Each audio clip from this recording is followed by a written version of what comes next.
باید د کشمیر په شان جنگ په افغانستان کې هم وي. موږ نه غواړو چې په افغانستان کې سوله راشي. سلامونه نیکې هیلې په دې هیله چې ټول روغ او جوړ اوسئ.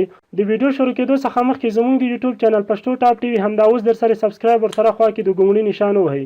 ویډیو در سره حتما تر اخره وګورئ او ویډیو در سره لایک او له نورو ملګرو سره مو شریکه کړئ. د پاکستان په پارلمان کې د مخالفې سیاسي ډلې مشر شهباز شریف وایي چې صدر اعظم عمران خان له امریکا سره د کشمیر پر سر معامله کړې. که په کشمیر کې جنگ وي په افغانستان کې هم سوله نه غواړو.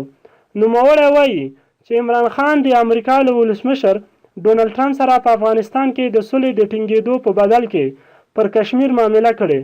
هغه وایي چې دا څنګه معامله ده چې په کشمیر کې د وینې بهیږي، خلک د وژل کیږي، خو په کابل کې د سولې لپاره خوشحالي کیږي او محفلونه د نیول کیږي. شهباز شریف زیاته کړه له شک پرته چې پاکستان په افغانستان کې سوله غواړي، خو څه چې د افغانستان لپاره مهم دي هغه د پاکستان لپاره هم مهم دي. شهباز شریف وایي که کشمیر کې جنگ وي، اور وي، ښځې او ماشومان وژل کیږي، نو په کابل کې به سولې ته هیڅ اجازه ورنه کړو او دا به ونه شي. باید په کابل کې هم جنگ او ښځې او ماشومان ووژل شي. د دغو څرګندونو په غبرګون کې د پاکستان صدر اعظم عمران خان وایي چې ولسمشر ټرمپ سره یې د کشمیر په هکله خاصې خبرې نه دي کړې.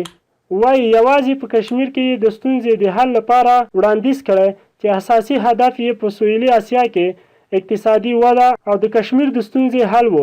وروسته له هغې چې د کشمیر پر سر د هند او پاکستان ترمنځ لانجه زیاته شوه، پرون هند په بېساري اقدام کې د کشمیر اختیارات لغوه کړل.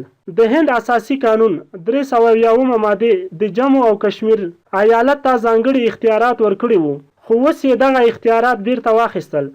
په دې ایالت کې اکثره مسلمانان ژوند کوي. پاکستان د هند د دغه اقدام په وړاندې توند غبرګون ښودلی دی. د پاکستان پوځ ویلي چې د کشمیر کلکه ننګه کوي.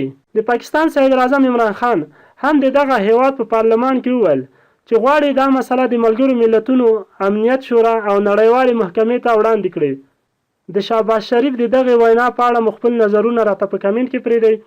ویډیو در سره حتما لایک او له نورو دوستانو سره مو شیر کړئ چې تر ټولو ورسیږي. زموږ د یوټیوب چینل همدا اوس در سره سبسکرایب ورسره خوا کې د ګونګړي نشان ووهئ.